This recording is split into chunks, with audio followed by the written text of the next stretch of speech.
Comment défendre le centre fort devant le but. Avant la trêve, on a eu beaucoup de buts suite à un centre tiré fort devant le but qui ont été pris par les gardiens de Ligue 1. On a eu Brice Samba face au PSG, on a eu Rouli également face au PSG ou encore Lafont face à l'OM. Ces armes sont absolument létales. Le centre fort devant le but peut être pris par un attaquant, par un défenseur et donc le gardien doit intercepter le ballon avant que la balle aille au second poteau. La meilleure manière de défendre ce genre de centre, c'est de se placer au premier poteau et donc défendre une sorte de ligne de but imaginaire au premier poteau, voire même se décaler un peu pour aller intercepter le centre, comme ici Mike Maignan face à l'Inter. Cependant, les trois gardiens de Ligue 1 ont adopté une autre position. En effet, au premier poteau, ils étaient un petit peu de trois quarts. Pourquoi ? Parce que sur un centre fort au premier poteau ou au second poteau, on a différents poisons. Le premier poison, ce serait un joueur qui vient au premier poteau intercepter le ballon. Ici, Aubameyang l'an passé face à Lafont. Ensuite, on a le centre en retrait au premier poteau. Ici, Mandanda qui l'encaisse face à Toulouse. Ou encore le centre au deuxième poteau, Maignan qui l'a pris face aux Italiens. Ou encore, bien évidemment, le centreur qui finit par frapper au premier poteau. On l'a vu, notamment Mayeki qui l'a encaissé face à Toulouse.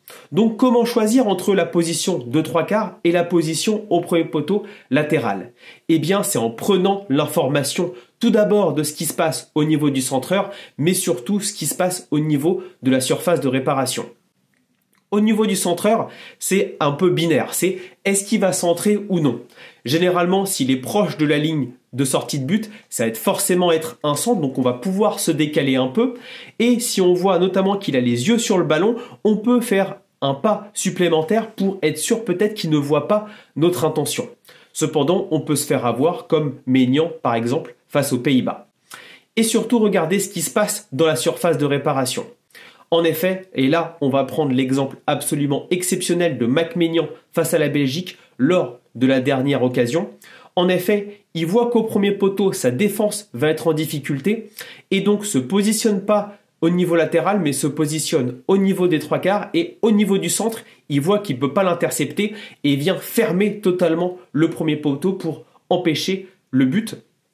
Ça a également été le cas face à l'Inter où il voit que Lukaku est en avance par rapport à ses défenseurs au début de l'action et c'est pour ça qu'il prend la décision d'aller intercepter le centre.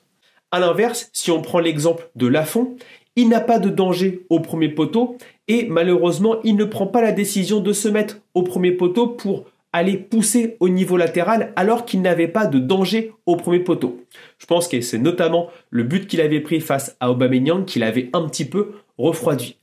C'est également le cas de Rouli face au PSG. Il a personne au premier poteau en effet à gérer. Cependant, il a peut-être peur un tout petit peu de la balle au premier poteau, surtout au tout début du match de la part de Nuno Mendes.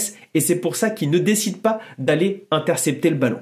Ce sont des discussions super intéressantes sur ces centres au cordeau, la prise d'information et également les intentions du centreur par rapport à une position soit latérale, soit de trois quarts. Dites-moi ce que vous en pensez en commentaire.